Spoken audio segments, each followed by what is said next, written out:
I found the messages while searching for Sarah's lasagna recipe. The iPad sat on its charging dock, screen glowing with a group chat I'd never seen. Estate planning, 107 messages. I opened the thread. Marcus, March 15th. Dr. Moss documentation is flawless. Signature matches perfectly. I kept scrolling. Vanessa, April 3rd, hearing set May 12th. Dad will be at Portland conference. I scrolled through every message. The workshop was silent except for the tick of restored watches, the forged medical records, the $4.2 million liquidation plan, their contempt for my uneducated mind. I reached for my phone. Your support is simple. One subscribe, many more stories. I set the phone down. My hand didn't shake. The workshop ticked around me, 40 years of precision refusing to acknowledge what my children had become. My parents died in a house fire when I was 19. No insurance, no savings, just their old Chevy and $3,000 I borrowed from the Polish credit union on Riverside that bought a used pickup and enough tools to frame a wall. I worked 80-hour weeks for 4 years. Residential repairs nobody else wanted. Replaced rotted deck boards in January. Crawled through attics in August. Every job documented in these notebooks. Every material cost. Every hour. Every client conversation. I rebuilt Sarah Brennan's parents' porch in 1984. She brought me lemonade on the 3rd day. We married 2 years later. She was 24. I was 30. We had 17 years before the cancer. The business grew through the 90s. I hired Angela Torres as my foreman in 1994. He'd worked construction since he was 16. Knew more about load-bearing walls than any engineer I'd met. We built the company together. Residential to commercial. 1 crew to 5. Ramon died of a heart attack in 2009, 53 years old. Left behind his wife and daughter, Angela. I paid for Angela's college, then law school. Ramon would have done the same for my kids. Sarah's diagnosis came in 1999, stage 2 breast cancer. The treatment lasted 4 years. Surgeries, chemotherapy, radiation. She died in 2003. Vanessa was 16. Marcus was 13. Bethany was 8. 6 months after the funeral, a buyer offered $1.8 million for the company. 2-year contract, then retirement. I said no. Vanessa had a school play that Thursday. Marcus had soccer on Saturdays. Bethany still woke up crying for her mother. I have the documentation. Every sacrifice recorded. Vanessa's wedding, $45,000. The venue she wanted, the photographer, the flowers. Marcus's law school trip to Europe, $8,000. Bethany's master's degree, $22,000 for the program her salary couldn't cover. The Lake Wenatchee property. Sarah bought it in 1998 with money from her parents. Put it in her name only. She wanted the kids to have something from her. I've maintained it for 20 years. New roof in 2015. Dock repairs every spring. The property's worth $850,000 now. I pulled the current project file from the 3rd shelf. Maple Street commercial renovation. $680,000 contract. Structural engineering. Electrical upgrades. HVAC installation. I'm managing every detail. The timeline. The subcontractors. The inspections. My handwriting fills 40 pages of notes. Ray Kowalski and I meet every Wednesday at the diner on 5th Street. He sold me his partnership stake in 2015 when he retired. We still discuss business. Last week, we reviewed the bid for the courthouse restoration project. $2.3 million. Ray said my cost estimates were the most accurate he'd seen in 50 years. I pulled the watch repair log from the shelf. 212 timepieces. Each one cataloged. Purchase date. Condition. Repairs completed. The 1965 Omega Speedmaster took me 6 months. 19 complications. Movement disassembly and cleaning. Custom fabricated parts for the chronograph mechanism. My notes span 43 pages. Dementia. That's what Marcus's forged documents claim. I looked at the workshop around me. 40 years of documentation on these shelves. Project binders organized by year and category. Financial records reconciled to the penny. Client contracts with detailed scope of work attachments. Everything I built, everything I gave them. I opened the iPad again, scrolled to Vanessa's message from April 3rd. Hearing set May 12th. Dad will be at Portland conference. I wasn't going to any conference in Portland. Picked up my phone and called Angela Torres. She answered on the second ring. Jack, what happened? I need you to come to the workshop. Now, bring your recording equipment and a notary. What happened? My children are trying to steal my company. I need you to come to the workshop. Bring recording equipment and a notary. I'll show you the 40 years of documentation they claim doesn't exist. The pattern didn't start immediately. For years after Sarah's death, we were just a grieving family. Then things changed. I can trace it to a specific phone call. November 2019. Vanessa needed money. She called on a Tuesday evening. Said she had a real estate opportunity. Sure thing. Just needed $150,000 to close the deal. Her voice had that bright edge she used with difficult clients. Send me the property address, I said. I'll pull the comps myself.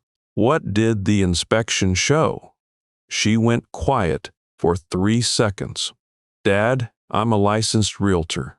I know what I'm doing. I pulled the 2019 financial tracking notebook from the shelf. Her Instagram showed private school tuition for 3 kids, country club membership, 2 luxury car leases. I'd been tracking her spending since she started asking for loans in 2017. Send me the paperwork, I said. I'll review it. She never sent it. 6 months later, I found out she owed $340,000. Credit cards, home equity loans, tuition financing she couldn't cover, $340,000 in debt. But the Instagram showed champagne brunches and beach vacations. The math didn't work. The Instagram account showed designer handbags and captions about living your best life. 3 kids in private school uniforms. 2 leased luxury cars in the driveway. Marcus started correcting my grammar at family dinners around the same time. I'd mention a project detail, and he'd interrupt. Actually, Father, the proper phrasing would be, he did it at Thanksgiving 2020, Christmas 2021, every family gathering, always in front of his siblings, always with that patient tone you'd use with a child. I have a high school diploma. He has a Georgetown law degree. He made sure everyone knew the difference. Construction is honest work, he said once, but it's manual labor, not the same as intellectual achievement. I built a $4.2 million company. He makes $240,000 a year doing contract review. I wrote it down. Date, time, exact words. Then I went back to reviewing the Maple Street electrical specs. Thanksgiving 2021, Vanessa brought up Sarah's cancer timeline.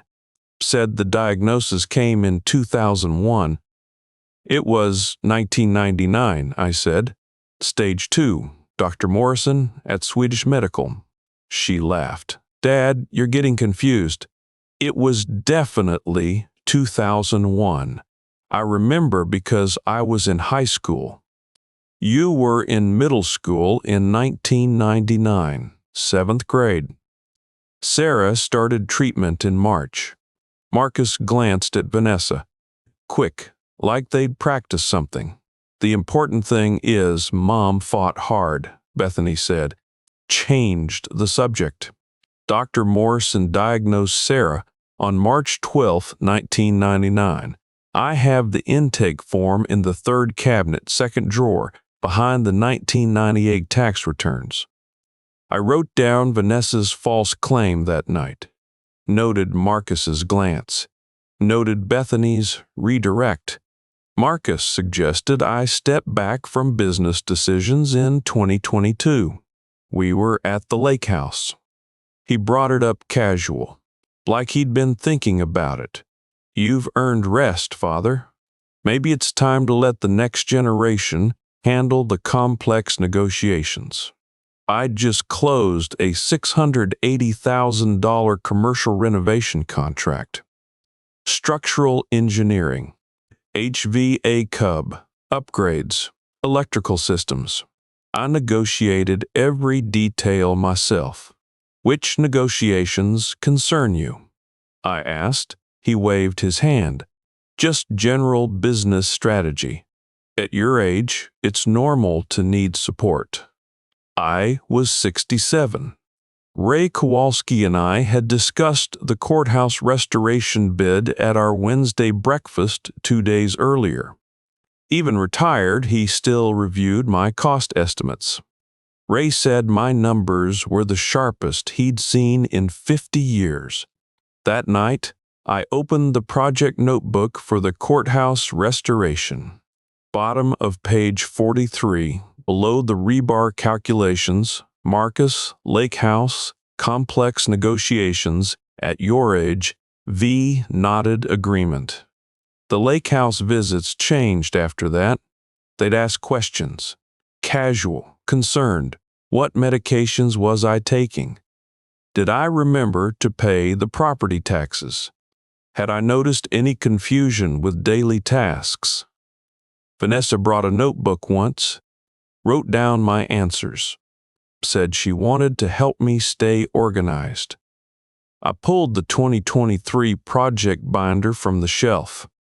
Every invoice reconciled, every subcontractor payment logged, every client email printed and filed by date. 43 binders just like it, 1981 to present. She thought I needed her notebook. Bethany never questioned them directly. She'd look uncomfortable when Marcus got condescending. Changed the subject when Vanessa pushed too hard about my routines. But she never said stop. They'd visit the lake house on weekends. Sarah had wanted them to use it, so I never changed the locks after she died. My mistake. I documented every conversation. Dates, locations, who said what. The pattern emerged across 18 months of notes. They were building a case, gathering evidence of incompetence that didn't exist. I was gathering evidence of conspiracy they didn't know I saw. The interrogations intensified through early 2024. Every lake house visit became a checklist. Memory tests disguised as family reminiscing. Questions about business decisions I'd made decades ago. Do you remember why you turned down the buyout in 2004? Vanessa asked. You had a school play that Thursday. Marcus had soccer on Saturdays.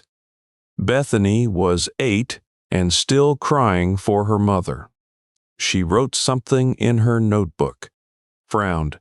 Vanessa wrote in her notebook when I answered correctly. Frowned. Like my accurate memory was the problem, not her faulty question.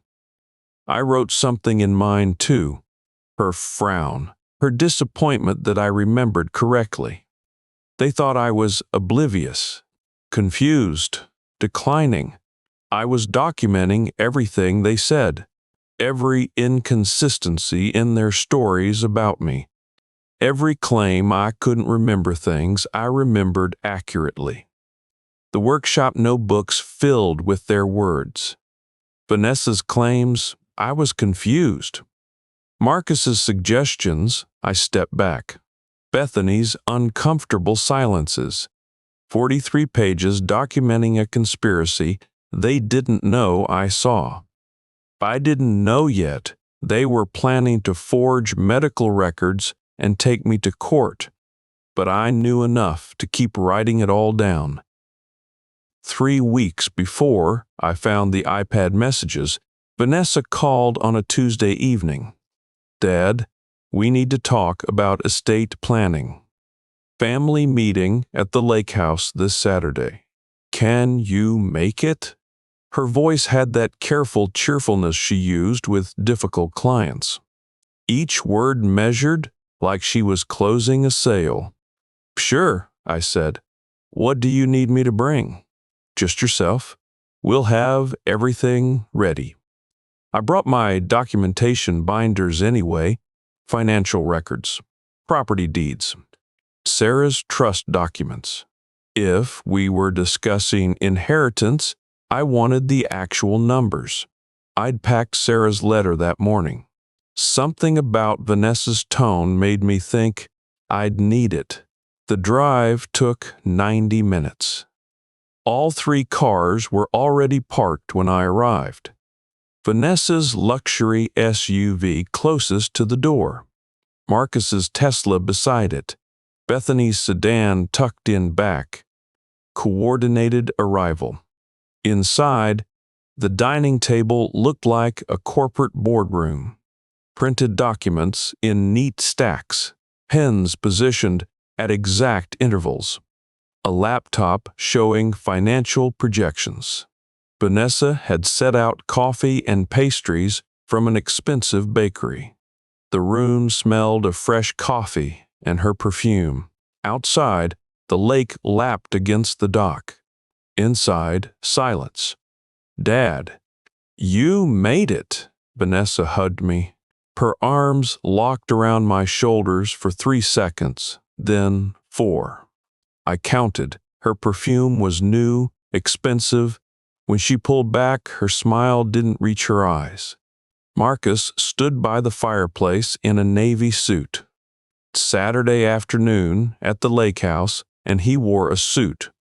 Bethany sat at the far end of the table. She didn't look up. Have some coffee, Vanessa said.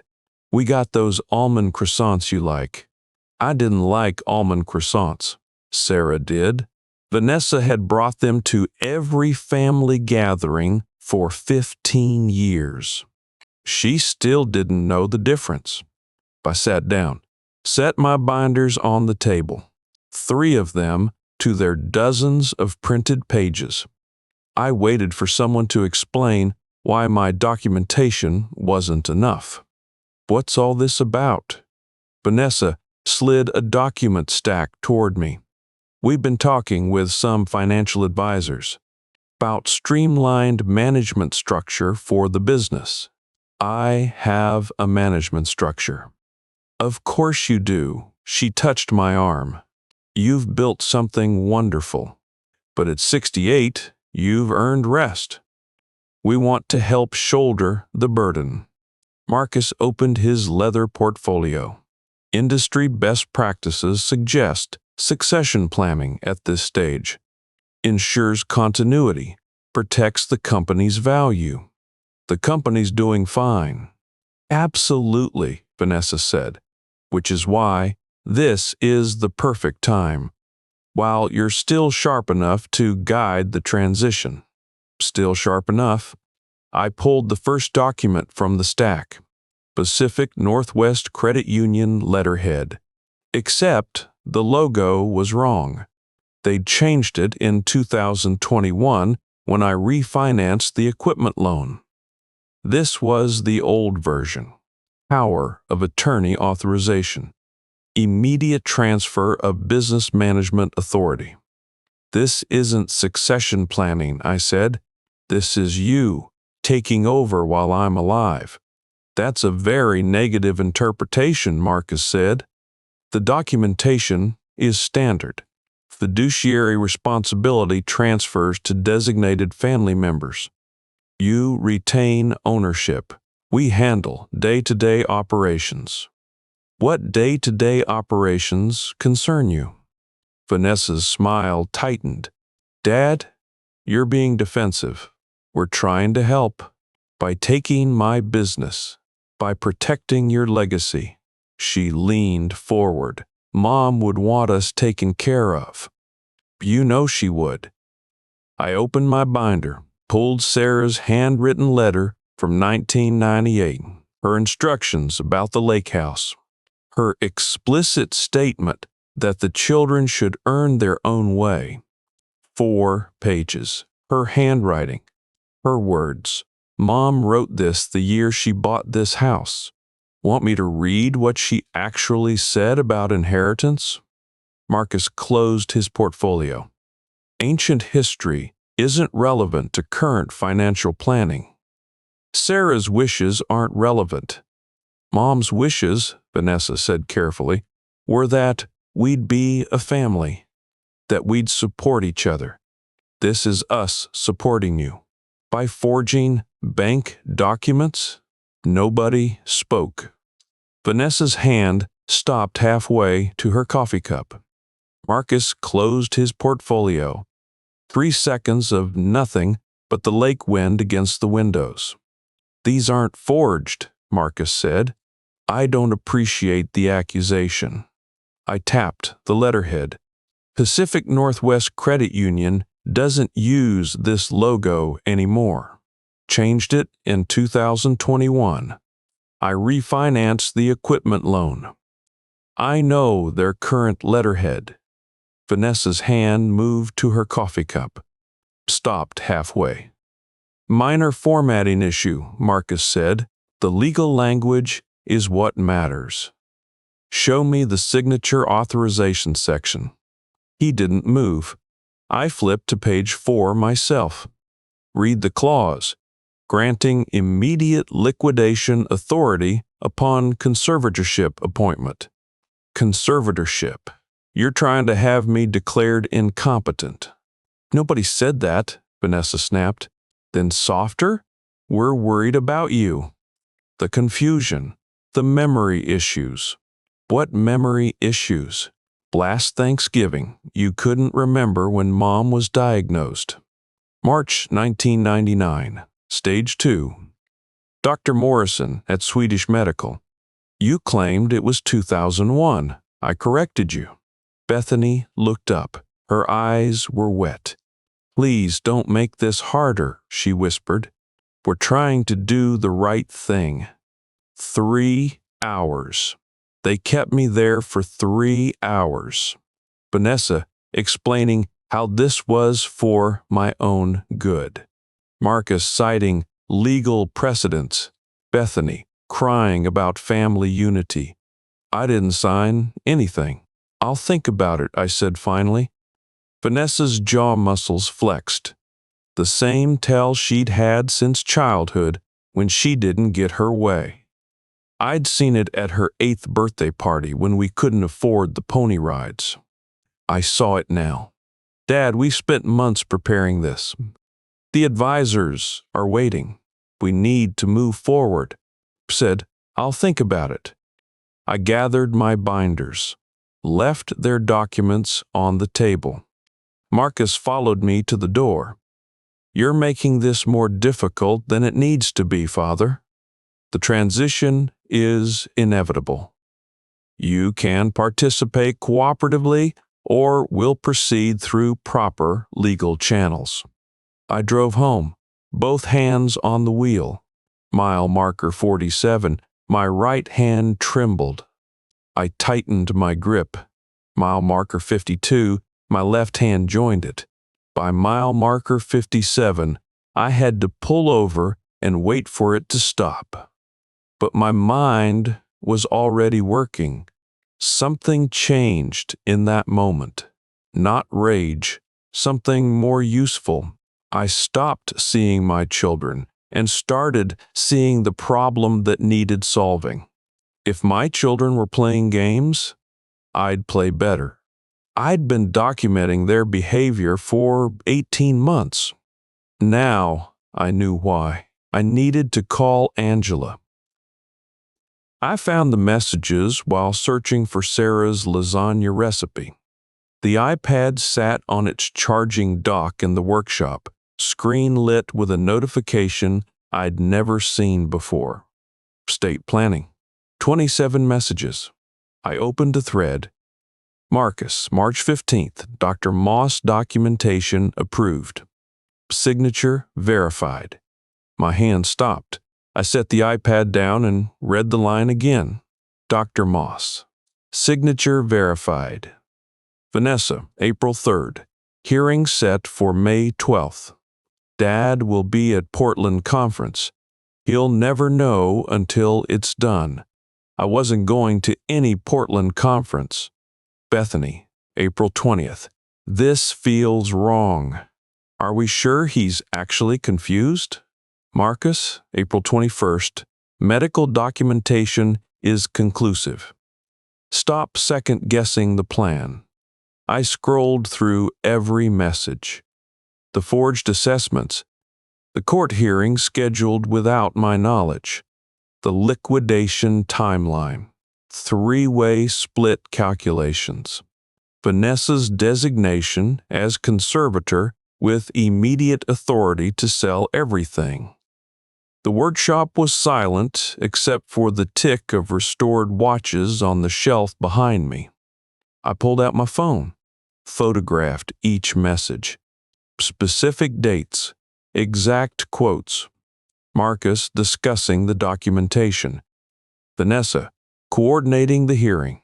Their contempt for my uneducated mind preserved in time-stamped text. Then I called Angela Torres. She answered on the second ring. Jack, what happened? I need you to come to the workshop. Now. What happened? My children are trying to steal my company. I have evidence. All of it. Angela sat at my workbench, reading the iPad messages the next morning. Her jaw muscles flexed tighter with each screen. She switched to Spanish halfway through, cursing under her breath. They forged medical records, she said finally.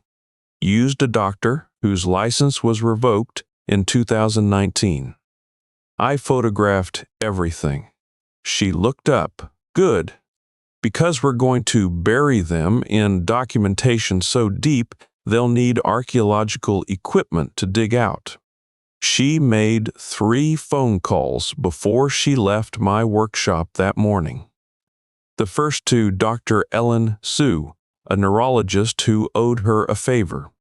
The second to the probate court clerk she'd known for 15 years. The third to a notary who could come to the lake house on short notice. Cognitive evaluation tomorrow at 9, she said. Comprehensive testing. Movement assessment. Memory protocols. Everything. What are we proving? That you're sharper than most 40-year-olds. That their medical documentation is fraudulent. that they're committing conservatorship fraud with forged evidence. Dr. Hirsu's evaluation took 4 hours. Pattern recognition tests, memory assessments, executive function protocols. She had me solve spatial puzzles, recall number sequences, explain complex project management decisions. Over the next week, the evidence mounted.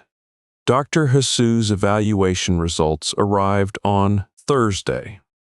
94th percentile for my age group, better than 80% of people 20 years younger.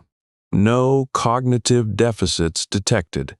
Angela added it to the growing file.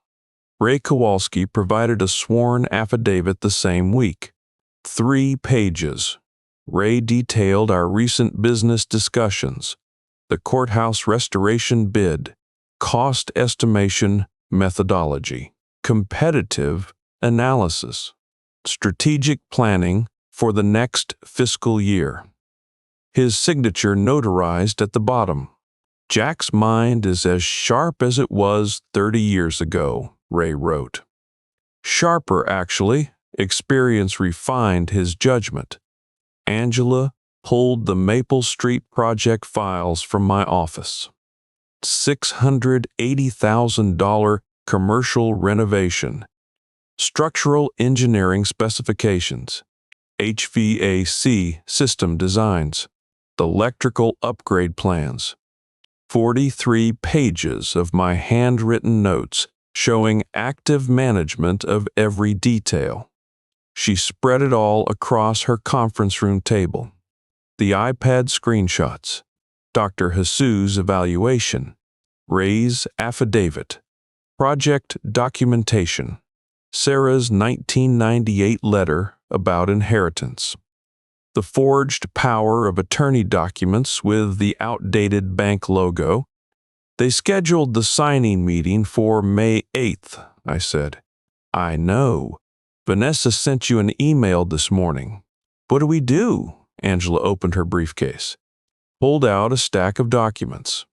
Same formatting, same page layout, same Pacific Northwest Credit Union letterhead, except these weren't asset transfer authorizations. These are sworn affidavits, she said, describing their coercion attempt.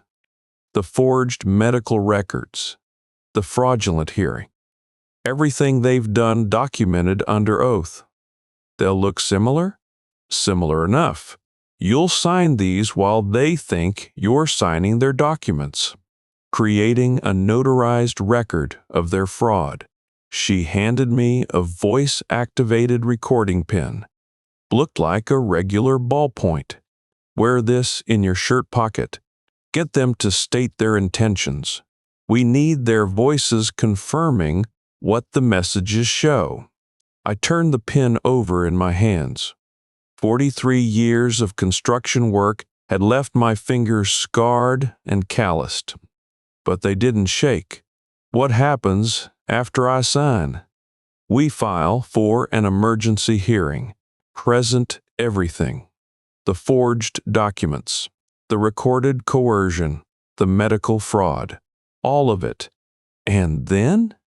Angela's mouth curved. The expression didn't reach her eyes. Then they explained the forgery to Judge Morse. Under oath. I drove home that night with the substitute documents in my truck, the recording pen in my glove box. Dr. Hirsu's evaluation proving what I already knew.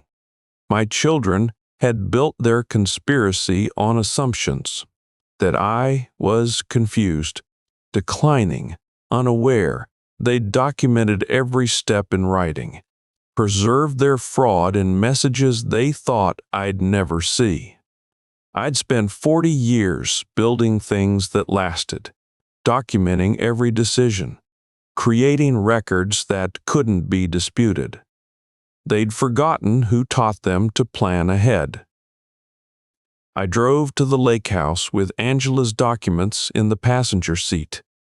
The folder looked identical to the ones Vanessa had prepared.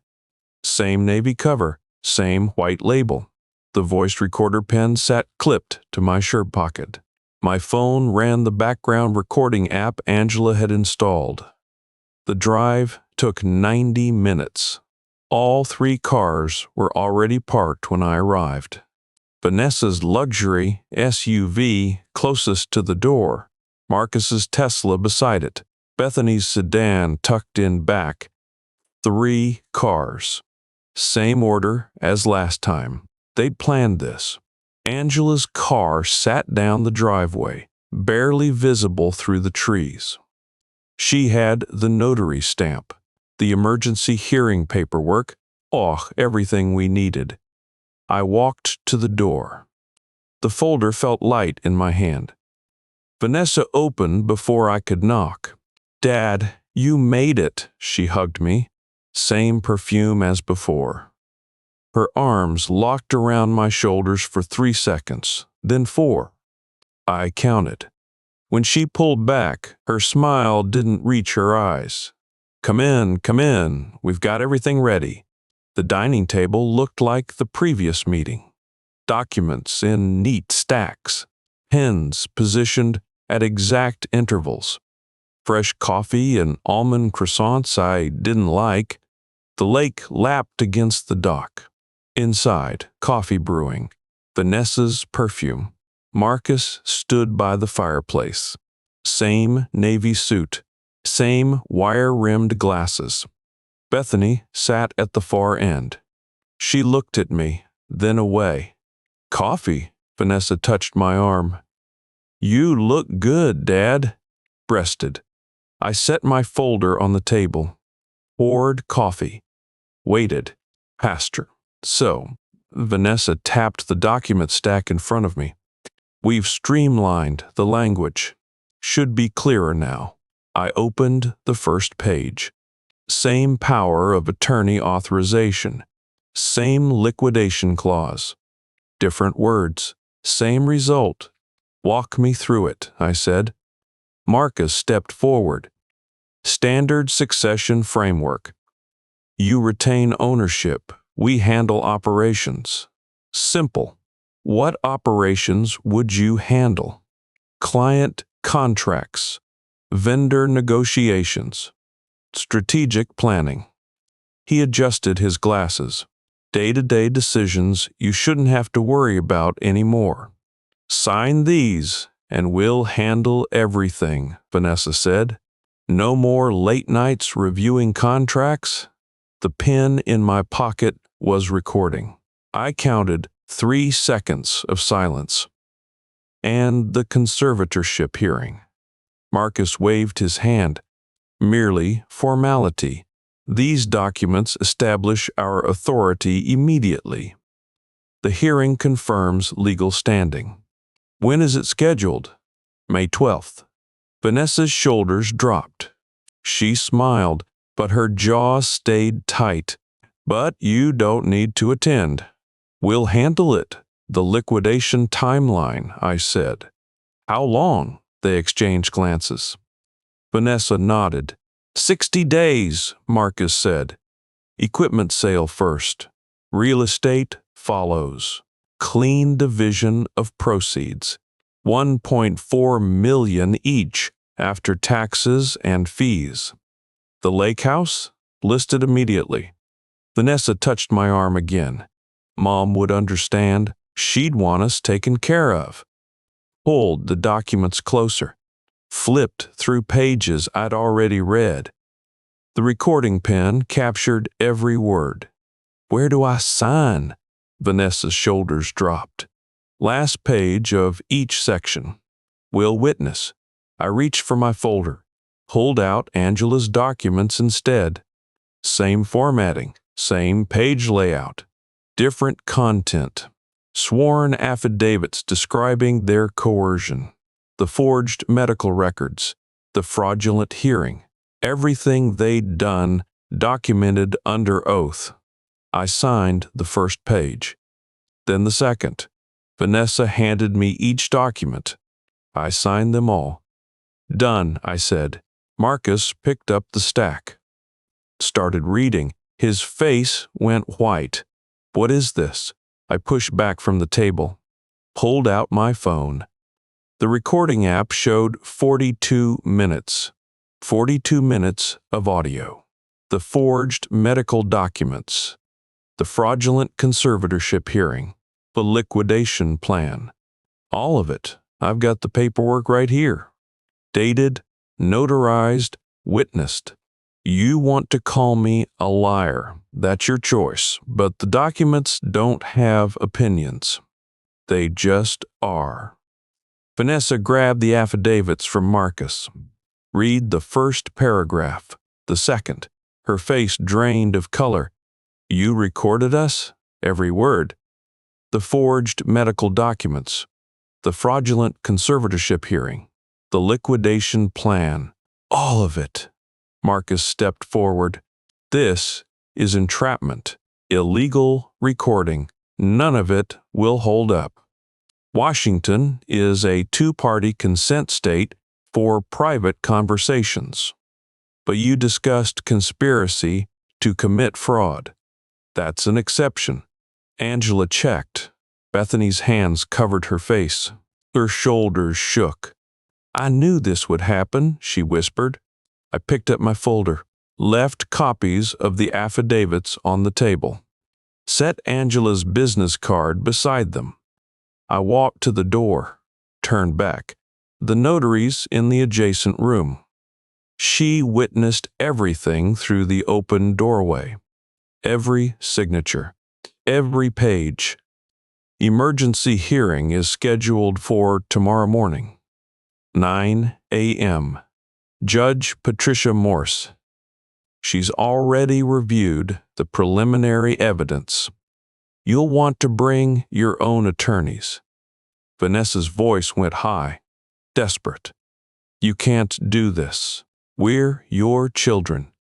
You tried to steal my company, forge medical records, have me declared incompetent. I walked to the door. I'm just protecting what's mine. Marcus followed me. You're making a mistake, Father. We'll fight this. We have resources. So do I. 40 years of documentation. Recordings, witnesses, medical evaluations proving your fraud. I walked out. The morning sun made the lake sparkle. Angela's car started down the driveway. Behind me, Vanessa's voice carried through the open door. High, desperate. What did he sign? Marcus, what the hell did he sign? I got in my truck, started the engine. Angela's car pulled onto the main road ahead of me. The emergency hearing was scheduled for 9 tomorrow morning. My children had 43 hours to find attorneys who could explain forged medical documents to Judge Patricia Morse. I had everything I needed already. The next morning, I sat in the front row beside Angela while Judge Patricia Morse reviewed the evidence portfolio. Her reading glasses caught the overhead lights. She'd been silent since we sat down. Marcus sat 3 rows back with his attorney. Vanessa beside him, Preston's hand on her shoulder. The courtroom smelled of floor polish and old wood. Bethany sat alone at the far end, tissue balled in her fist. Judge Morse set down the iPad, looked at Angela. These messages are authenticated? Yes, Your Honor. Forensic analysis confirms timestamps and device origin. No alterations detected. The judge picked up Dr. Moss's forged assessment. Read the first page, then the second. Her jaw muscles flexed. Dr. Moss's medical license was revoked in 2019. Insurance fraud. Correct. The signature on these documents matches his licensing records from before revocation. Judge Morse looked at Marcus. You're an attorney, Mr. Reinhardt? Marcus pushed back from his seat. Yes, Your Honor. Corporate law. I want to clarify that we prepared these documents in good faith based on our father's observable decline. Observable decline. Judge Morse tapped the cognitive evaluation results. Dr. Su's assessment shows 94th percentile function for his age group, better than 80% of people 20 years younger. With respect, Your Honor, one evaluation doesn't negate months of family observation. Angela stood. May I present Exhibit F? Judge Morse nodded. Angela handed up the Maple Street project file. $680,000 commercial renovation. Structural specifications. HVAC designs. Electrical upgrades. 43 pages of Jack's handwritten notes. Mr. Reinhardt completed these project management documents during the period his children claim he was experiencing dementia. The technical complexity and attention to detail speak for themselves. Judge Morse flipped through the pages, stopped at the structural engineering calculations. Read for 2 minutes. Mr. Kowalski's affidavit corroborates continued business competence. Yes, Your Honor. Weekly strategic planning meetings. Recent courthouse restoration bid analysis. Mr. Kowalski states Jack's cost estimation methodology remains the most accurate he's encountered in 50 years of construction experience. Vanessa's attorney stood. Your Honor, the conservatorship petition documented genuine concerns. The asset division discussions were premature, yes, but not fraudulent. Judge Morse held up the iPad. The messages discuss liquidation timelines and three-way asset splits. Where's the protective intent in calculating inheritance division before the person is deceased? Silence. 3 seconds. 4. This petition is dismissed. Judge Morse set down the iPad. I'm referring this case to the district attorney for investigation of conservatorship fraud, forgery, and attempted financial exploitation of a vulnerable adult. Marcus's face went white. Vanessa grabbed Preston's arm. Furthermore, I'm ordering notification of the Washington State Bar Association regarding Mr. Marcus Reinhardt's involvement in document forgery and fraudulent legal proceedings. Angela touched my hand under the table. Brief, professional. Judge Morse looked at me directly. Mr. Reinhardt, your documentation habits saved your business and your freedom. The court apologizes that your own children put you in this position. I stood. Thank you, Your Honor.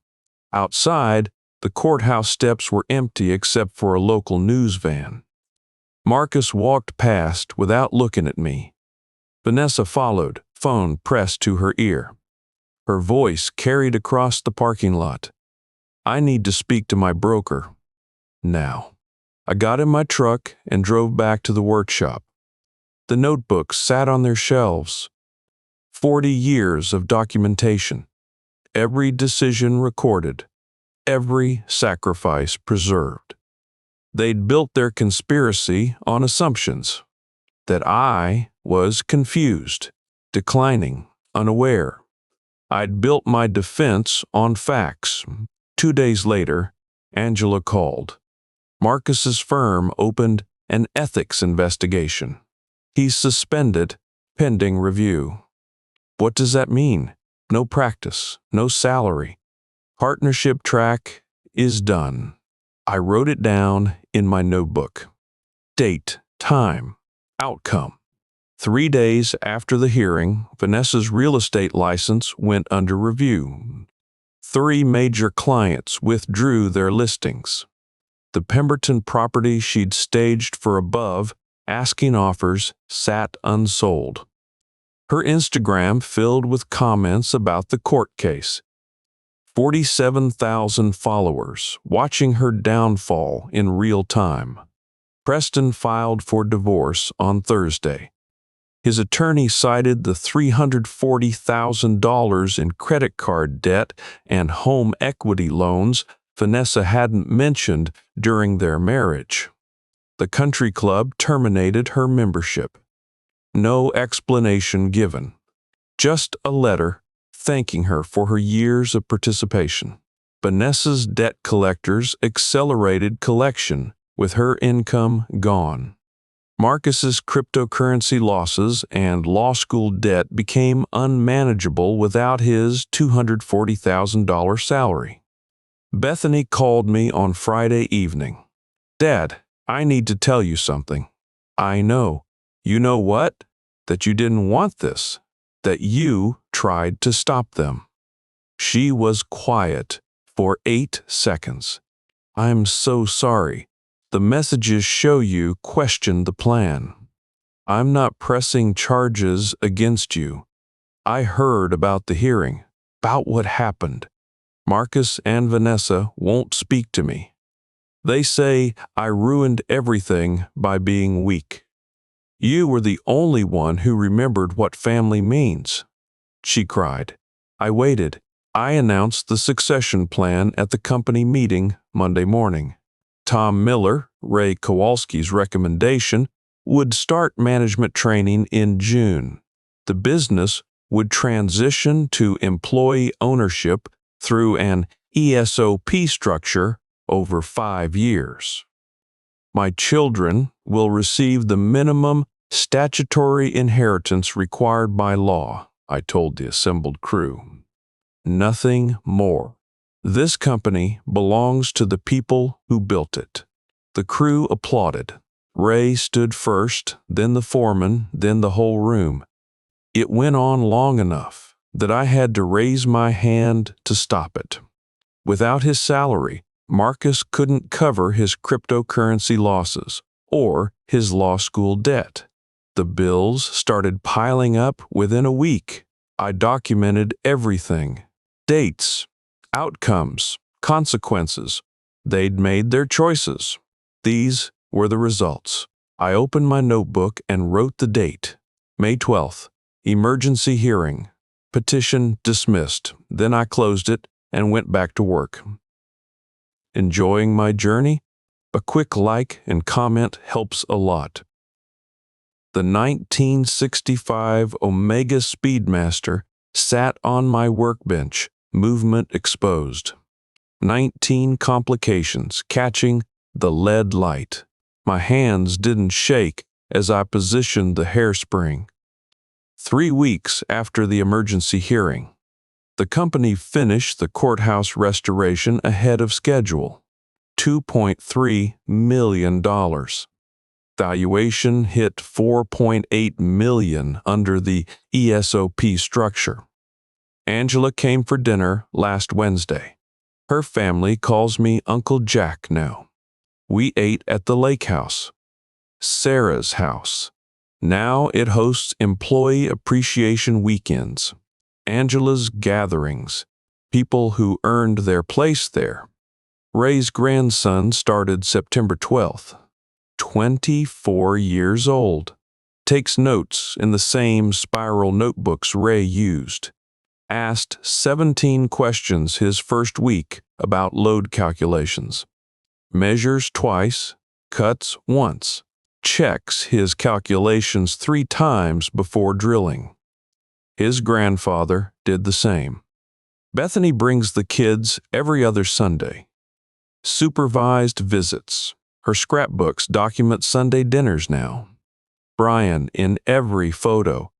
The kids building birdhouses in my workshop. Real moments, not staged performances. She set boundaries with her siblings. Her marriage got stronger. The Washington State Bar revoked Marcus's license permanently. Vanessa's debt collectors call daily, according to mutual friends I no longer speak to. I don't track them anymore. Natural consequences don't need my attention. I picked up the balance wheel. 0.03 millimeters of clearance. The mechanism required precision, same as everything worth building. Those notebooks saved everything we built together. Sarah used to tease me about the ledgers, but they proved their worth. You build a foundation right. The house stands for generations.